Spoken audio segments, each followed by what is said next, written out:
Welcome back to Definitely Not Definitive. I'm Ken. And I'm Bethany. And we're just a fantabulous couple in love that loves reacting to some Frieren Beyond Journey's End. Yes, we do.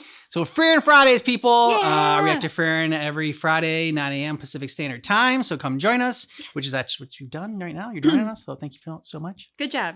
Good job. You checked the box, right? Exactly. Thank you so much. All right. We'll see you next week. All right. So season 1, episode number 10. Hopefully we get Frieren the Slayer versus... was it Aura the guillotine? Was it Aura the guillotine? Okay. Yeah. All right. So get to that. Flama? You mean Master. What is it? Do you really think the way you dealt with them was unfair?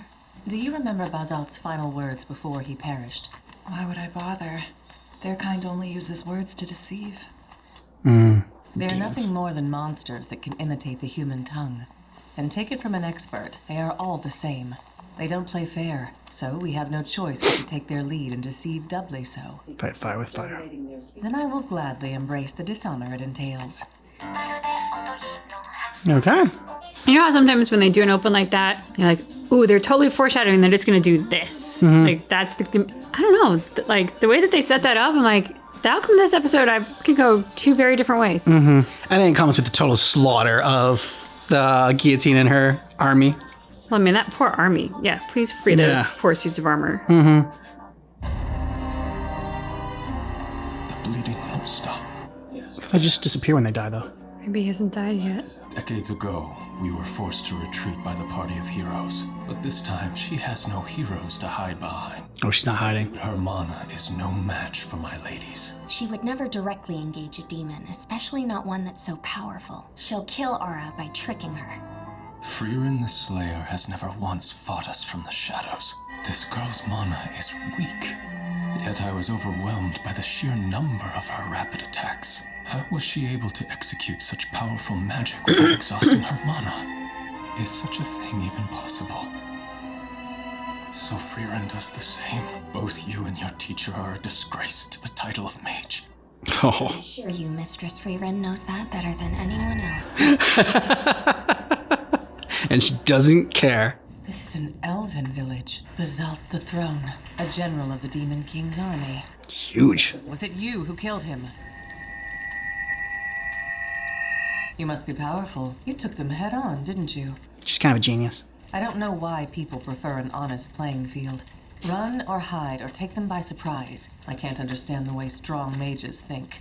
You should understand exactly how I think. You are far more powerful a mage than I. And what makes you say that? Call it a hunch. What happened to the village? Its people are dead. Not even the women and children were spared. I couldn't save them. Being their strongest didn't do me any good. Trying to save them Save at yourself? all was silly. If it were me, one side of those monsters would have sent me for the hills. Put me down. No. You're going to be my apprentice. Don't forget I saved your life. Behind us. These are stronger than the general you killed. Oh, shit. Fascinating creatures, aren't they? They fully intended to catch us off guard by concealing their mana until just before they struck. But the moment they realized we were mages, they waltzed out into the open with grandeur. They are cunning and they never play fair. But every last one of them has a ridiculous sense of pride when it comes to magic. You may leave, human mage. Once you put down the elf girl, that is. And you'll let me go free if I do as you say. Your existence matters not to me. How thoughtful. Frieren, I'm painfully aware of how a powerful mage thinks, much like I'm aware of how these creatures think. I know the absolute faith they have in these magic. In other words, I know they're an arrogant and overconfident breed. Yes. Damn. Wow. That was quick. Yeah. Their overconfidence cost them their lives. By controlling the release of your mana, you hid your strength so they didn't see you as a threat. I deceive and kill my enemies by allowing them to miscalculate my power. It is a cowardly and unfair way to fight that makes a mockery of the art of magic itself. But who cares? You win. Your injuries are looking much better. I'd say it's time we begin your training. The demons took all that I've ever known from me. I wish to eradicate every last one. And this is why. You and I are the same. Be the only ones who can make a mockery of it. Protect it through cowardice. Try limiting the mana you release to 1/10 of its typical volume. I imagine any elf could do something so simple. Is that really all? It'll get tiring if I do it for too long. You'll do it for as long as I have. For life. If you can, you'll fool demonkind for the rest of your days. Cut to her fooling demonkind. I sense Lord Lugnier is dead. Slaughtered like the rest of your executioners. Was it wise to expend so much of your mana right in front of me? To deceive you, yes. When two souls are placed opposite each other, whichever has more mana forces the other to submit. I can feel it in the power pouring off her. She's a great demon who has lived for over 500 years and has spent the majority of that time training. My kind live longer. She has no tricks up her sleeve, as demons don't conceal their mana. They can't afford to. I pity you. Austerlisa. Damn it. So why haven't they thought to constantly suppress their mana like you do? Because they're prideful. Demons are individualists by nature. Even an organization of monsters needs someone of importance to lead it. Importance is determined by status and wealth. Demons haven't changed a bit since beasthood. You can tell who's strong by looking at them. Through their mana? It's dignity itself. Now, there is a chance they may temporarily suppress their mana for the sake of stealth, but none are foolish enough to forfeit their standing to constantly suppress their power. There's gotta be one demon that does. The stronger an individual is, the more desperate they are to show it off. Magic is the very lifeblood of their species, but for all their unrivaled love for it, the poor fools can't even control their mana. You're very lucky you aren't a demon. I know I am. Otherwise, you'd be dead right now. She would have killed you. It's been 3 years since you began suppressing your mana. I suppose I was right about you after all. You've grown much better at that. You still love magic, don't you? That was rather out of the blue, Master. Not longer than 3 years. Your confidence has waned over time. Long ago, you told me you loved the craft with fervor. It's only been 50 years since then. There we go. All this time, and the only thing I've taught my apprentice to do is fight. Magic fit for revenge. You haven't taught her how to live. Perhaps someday you'll become strong enough to defeat the Demon King. With a little help from her friends. I do have one request. What is it? All I ask is that you plant flowers around my grave. Yeah. I have a spell that creates a field of flowers. To tell you the truth, it's actually my favorite one. My parents taught it to me when I was a girl. It's what made me fall in love with magic. Then I'd like you to teach it to me. Listen to me, Frieren. You must never seek to leave your mark on history. There's safety in obscurity. Rest assured, the whole world shall know your name. Yeah, but they don't always recognize who she is. Cooking demon wolf soup. Oh, that looks fun. So she had her own appa. Yeah. Aw, I miss Appa. Yeah. Momo. Heard a seasoned mage lives somewhere in these woods. Is that mage you? Seasoned in the sense I've been around, perhaps, but I've done precious little with my years. You built a little hut, a log cabin. I would say she has approximately 1/5 of the mana I do. Fairly middle of the road. Way to make a first impression. You don't have business with a mediocre mage, do you? But you're easily the strongest mage I've ever laid eyes on. And what? He's no dummy. Just a gut feeling. Call it a hunch. Yeah, that's just what she said. Nice. Austerlisa. You're about to see just how much mana she has. Oh, it's gonna be so much bigger than yours. You seem awfully happy with yourself. Are you so certain you'll win, Aura? We'll find out soon enough. It's been 80 years since you made your first meaningful appearance in this world. With a party of heroes, you defeated the Demon King. It makes one wonder just how long you've had to study your magic. Your mana tells me everything I need to know. I would wager you've had no more than 100 years training. Not only that, it's been 80 years and you haven't grown a bit. Nope. You are absolutely no match for me. Boom. So confident. Overconfidence is what cost you in the end. Uh-oh. I'm grateful for your overconfidence when it comes to your mana. A grave miscalculation on your part, Aura. But there's no chance that could have escaped my notice. There wasn't a hint of the instability or variation in your mana output. It's because she's been doing it her entire life. I've spent the better part of my life in a constant state of suppression. Why would you ever do something so foolish? It lets me defeat Trick your you. kind. Exactly. I'm a great demon who has lived for over 500 years. Congratulations. The one standing before you is a great mage who's lived for over 1,000. Yeah. Engulfed in her mana. Wow. I was waiting for that moment when she unleashes it. Just as demons, She just broke her brain. you must deceive them with your mana. Ara, kill yourself. Shit. How could I ever? Oh. And you are. Brutal. Man. Savage Frieren. Love it. I love the show because it's always unexpected. Like the way that they do the build up and like it's kind of teen up. There's gonna be like some major showdown and everything. Yeah. And then no, it's this mana like soul fight, and Frieren's brilliantly trained and has been doing this for 1,000 years. So like we've talked about this with some of our other shows we watch, like certain people who appear to be egoless or so confident and like have a healthy ego that it's not projected or pushed out. And like Thrawn comes to mind with that. Like he's got so much skill and he doesn't have to be an egomaniac because like he has a very healthy ego. He knows what he can do and he backs it up. And that's Frieren. Like she's been suppressing her mana. She's going to go into a fight. She doesn't need to be an egomaniac about it because she knows she's going to win. Like it's that confidence of just, I know I'm coming fully skilled. And so the end result is just kill yourself, which is just savage. And that's it. That's the fight. Like there's no big showdown.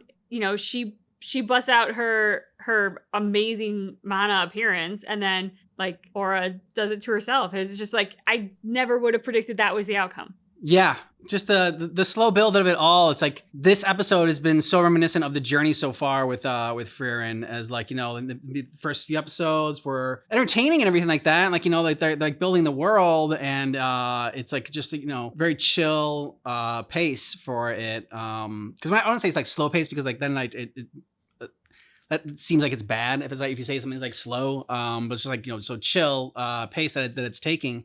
And then like when it comes at this demon arc that we're on right now or whatever, last few episodes have been like crazy intense. And then they like bring it back down a little bit here, and like, you know, like the chill beginning, because like we just came off that high of Fern killing the other demon, and like, you know, we get back to that like when she really finishes him off. And yeah, and so it's sort of like just like lulled you into like I don't know, sense of peace here, and like, you know, a great way to give backstory and exposition while also building up to such a great moment, badass moment there at the end. Frieren could have like, you know, killed her herself and just as soon as she was immobilized, you know, zapped her and taken her out. But no, kill yourself. Just walking away. Oh man, that's cold-blooded. Well, and I like that you said like how it kind of lulled us, the audience, into a sense of peace, because Frieren this whole time has been lulling the demons into a false sense of security. And you can just hear the pride in the demons, you know, talking about like, you've only meaningfully showed up on this planet 80 years ago, so you've been training for 100, like just assuming that basically Frieren's an infant. Meanwhile, Frieren's been around for 1,000 years. She just didn't want anyone to know about her. She was living a peaceful, like, you know, she's one of those peaceful, off the grid, hut in the woods kind of existence. It's like, I don't want people in my business. I don't want to have social media. I want to be left alone. And I don't know. I thought it was brilliant. Yeah, because like, I mean, to the demon, it talks about it. They want to show off their mana, and it's like a status thing. And like, all right, well, if you have all this power and this ability, like why not show it off? It's like kind of like someone that's like a trained fighter or whatever, but like doesn't fight and like doesn't like, you know, like try to fight or like seek out anything like that.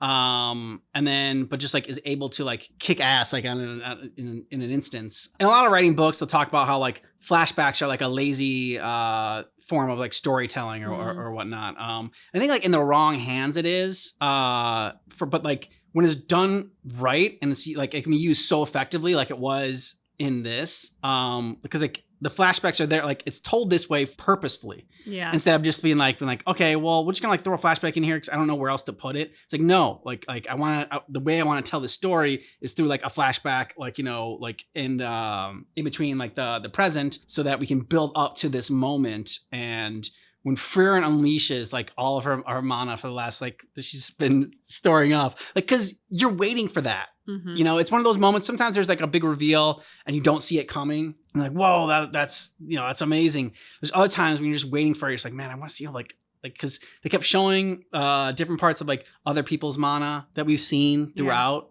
We've never seen her masters, like Star Master, like unleash and like, she's in the forest and like can kill those other mages, but we've never actually seen hers. But we saw a bunch of other people's in there, and then we saw Frieren's and like how like little it was when she was suppressing it, and then just have that unleashed and like engulfing them all. Such a beautiful image. I also liked what you said about the flashbacks, because I feel like sometimes flashbacks are used because like, oh shit, we have to get this exposition in here, and, exactly. and like we don't know where else to put it or how else to tell it, versus a flashback, which kind of feel like is the true intention of it, which is for revelation. Mm-hmm. And like this was so beautifully done for the revelation of what was Frieren's agenda all along, which, I mean, we know she wants to get rid of demons now, but we didn't really know what the strategy was or how. I mean, we still saw her against like a whole army and Aura, who's supposed to be really impressive. So yeah, I thought it was so expertly handled. Yeah. And you know, like in certain rules of engagement, there are, you know, right and wrong, you know, like torture, for example, wrong. So, you know, that's, and then, but like, it made me think of, we talked about before, the American Revolution, and like how like the Americans weren't fighting the way that like the British were used to. It's like, okay, you all like, you get in a line and you like with your bright red coats. Yeah, bright red coats. And then, you know, like you fight like gentlemen and like men, and like to do like anything else, like any deception or whatever, is cowardly. But yeah, I mean, like, but when you're fighting people that, one, like the demons, they have just basically, like no morals, no like qualms about being like, you know, they're evil, right? Yeah. And so when you're fighting evil like that, why would you play by their rules? And so yeah, so like, you know, generally I'm not for cheating, I'm not pro cheating or anything like that, but in this instance, I think it's very smart. Well, and I think there's something about letting your enemy underestimate you. Mm-hmm. Like, it was interesting how they kept referring to it as cowardly. Mm-hmm. Because in my brain, I was thinking, I don't know, that feels kind of like brilliant strategy. And it's like, if your enemy wants to underestimate you, that's kind of on them, you know, not coming prepared, not considering all the things, not maybe knowing thy enemy. I'm quoting Thrawn again. I can't believe I quote this guy so much for such an evil villain. You know, but like Thrawn takes the time and he knows his enemy. And if you're not going to do that, if you're just going to make assumptions, be like, oh, well, Frieren's what, like 100? Okay, go ahead, make that assumption. That's on you. I don't really fault Frieren for that or even think it's cowardly. I just think that's, I don't know, I would call it more humbleness than like cowardly. Well, she does do it, but I mean, there's a purpose that she does it. She doesn't do it like just to be humble. Oh no, I know. I still don't think it's cowardly. I don't know. I thought it was an odd word choice for that. Well, yeah, I think they think it's cowardly because, like, you know, hey, like, you know, don't do anything underhanded. Like, it's like, you know, take me on. I don't know, like show your best, put your best foot forwed, and put let's your see cards all on the table. all on the table. Yeah, that's a better phrase. But like, it made me think of like she's basically a hustler. And it made me think of White Man Can't Jump. And there's this, you know, like the beginning with Woody Harrelson, and he's dressed like, you know, all weird, and he's like stretching, and like they're just judging him based on his, you know, his appearance. And I think like, this guy's a joke. This guy can't play, and they don't realize that, you know, he can, and he played in college, and you know, and so yeah, it just like made me think of that. I'm just like, okay, yeah, it's like, it's not about showing off and like showboating or whatever, which is what the demons think you should do with your mana. Like, you know, it's like when rich people don't need to have the need to, like, I don't know, flash their wealth or whatever. Like, wealthy versus richie, wealthy versus rich. It's funny that you said that, because I was actually thinking that same thing. I was like, you know, the demons are like, they would be rich. They would be like the new wealthy, you know, and they are very showy and like they dress well and all that stuff. And if they could have a freaking like gold airplane, they would do it. But Frieren is more like, no, I'm I'm 1,000 years of wealth. Yeah. I'm generations. And so like, I don't need to be showy about it. I just know I have it and it's there if I need to call on it. Yeah. Let us know what you thought about this episode down below in the comments. And if you want to see our full reaction to this, full uncut reaction, then go ahead and check out the pinned comment down below for more information on that. And thanks for watching our reaction for Frieren Beyond Journey's End, but just keep in mind But our reaction is definitely not definitive.